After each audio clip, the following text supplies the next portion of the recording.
Hello everyone and welcome back to my channel. If you're new here, my name's Alicia and today's video we're going to be talking about a fun little book challenge that my husband created. So let's see what he has in store for me.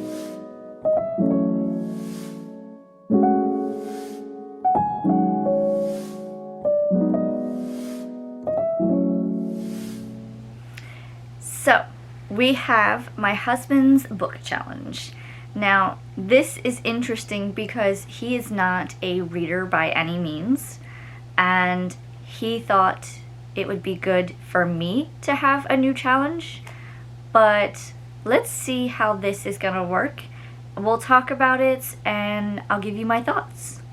So I do have a piece of paper with all of my notes and his rules and everything. So let's get started on these rules.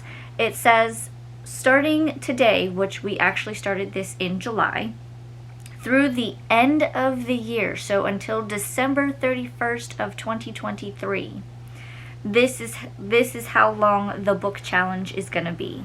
So we started in the middle of July and we're going until December. But I think this is going to work out in my favor. Let's keep reading. Rule number 2. Every book I read, I can buy 1 for 1. Let me explain. So, for example, if I read one book, then I can buy a book in 2024. They cannot be graphic novels, and they have to be actually books.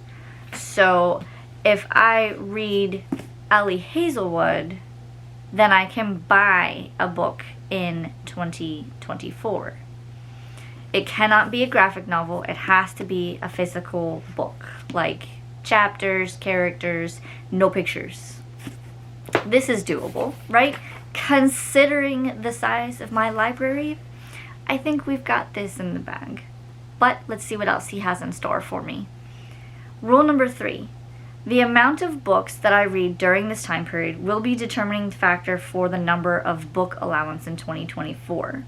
So for example, if I can read 48 books between now and the end of the year, then I can buy 48 books in 2024. Now this is a little different from what I normally do. I normally have a sheet on my desk that has like numbered 1 through 26 and then like blank lines so I can write in book titles and authors and the date that I bought it. Normally what I do is I will read my TBR and then at the end of the month I will buy 2 books, with the exception of May because it's my birthday month, so I get 3, and December because it's Christmas, so I also get 3. Now every other month of the year I only buy 2 books. Now this sounds like it's going to be able to open up more possibilities if I can reach that 48. But let's see what else he has in store for me. Number 4.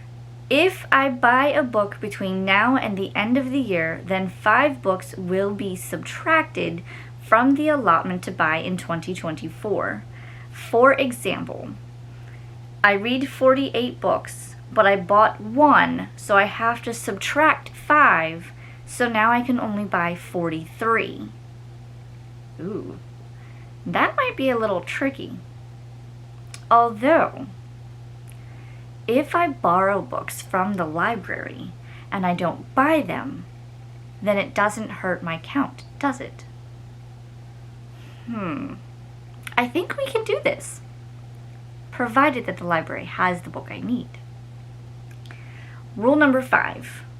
I cannot read every waking moment. Well, obviously that's a given because you have to eat, shower. I have 2 kids that I have to drive to and from school, and I have to make sure that they are properly taken care of. He put it as I must fulfill self-care prompts, cleaning prompts, and children prompts. Well, there you go.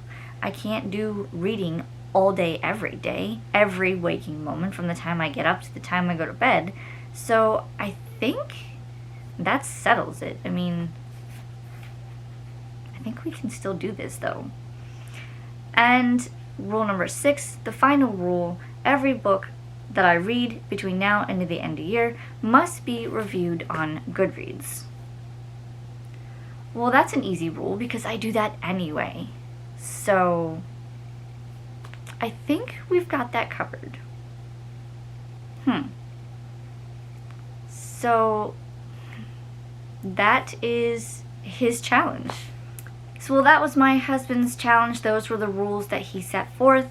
And honestly, my thoughts are this is going to be a piece of cake. With the kids both in school I've got one in preschool from 9 until 12:30. The other one is in school from 9 to 3:15, with the exception of Mondays being 9 to 2:15. So that's a lot of reading time.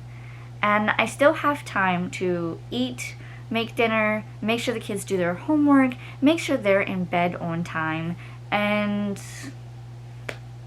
I still get some TV done at the end of the night. Usually I watch my TV shows after the kids go to bed, so I have all day to read, with the exception of things that have to be done. I think this is totally doable, and I'm already I checked my Goodreads before I filmed this video, and I'm currently sitting at 59 books for the year. So, I mean, 59 books. I only have to get, 41 between now and the rest of the year? I think that's doable. Because even if I did, 10 books a month, so that's September, October, November, December, that is 40, plus whatever I read this month in August. I think I'm good. I don't foresee anything else happening this year. I don't think we're going to be doing any traveling or anything like that.